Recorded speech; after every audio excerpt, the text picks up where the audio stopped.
শুভ সকাল বন্ধুরা। আজকে একটু বেলা হয়ে গেল, সকাল করে 9টা।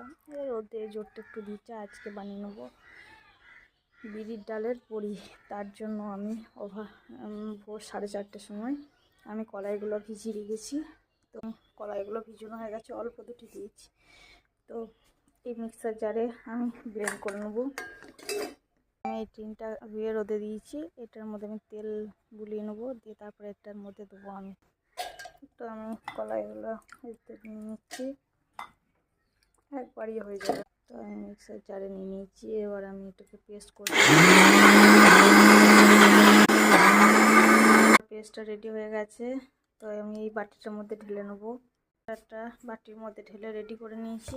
এবার এই যে তেলের বোতল নিয়ে চললাম, টিনের মধ্যে তেলটা একটু বুলাবো।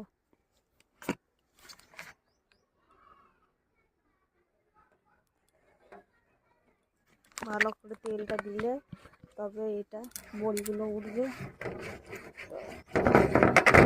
এটার বড়ি দেওয়ারই টিন, বড়ি দিয়ে টিনটার অবস্থা কালো হয়ে গেছে। তেল দিয়ে বড়ি,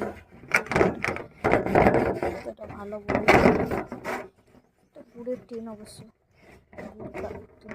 গুড় আছে, সেই টিন কেটে করা হয়েছে। ভালো করে মুড়িয়ে আর থালাতেও দেওয়া হয়। তো আরও একটু বেশি করে তেল দিয়ে দেবো। নিয়ে ছাদে যাচ্ছি, কারণ এখন বেলাটা বড় হয়েছে। উপযুক্ত সময় এখনই বড়ি দেবার।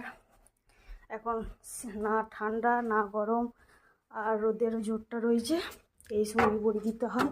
এই সময় বড়ি দিলে বড়িটা একটু ভিজে থাকবে না, আর্দ্রতা টেনেও যাবে, আর রোদে একটু শুকিয়েও যাবে। এই সময় পারফেক্ট বড়ি দেওয়ার সময়।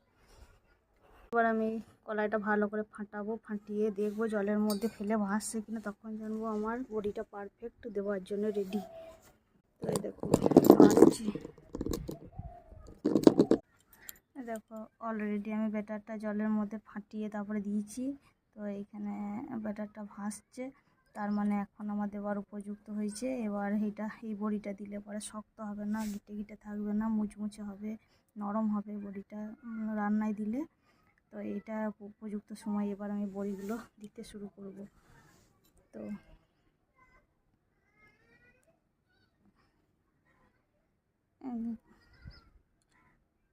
ছোট ছোট করে দেবো।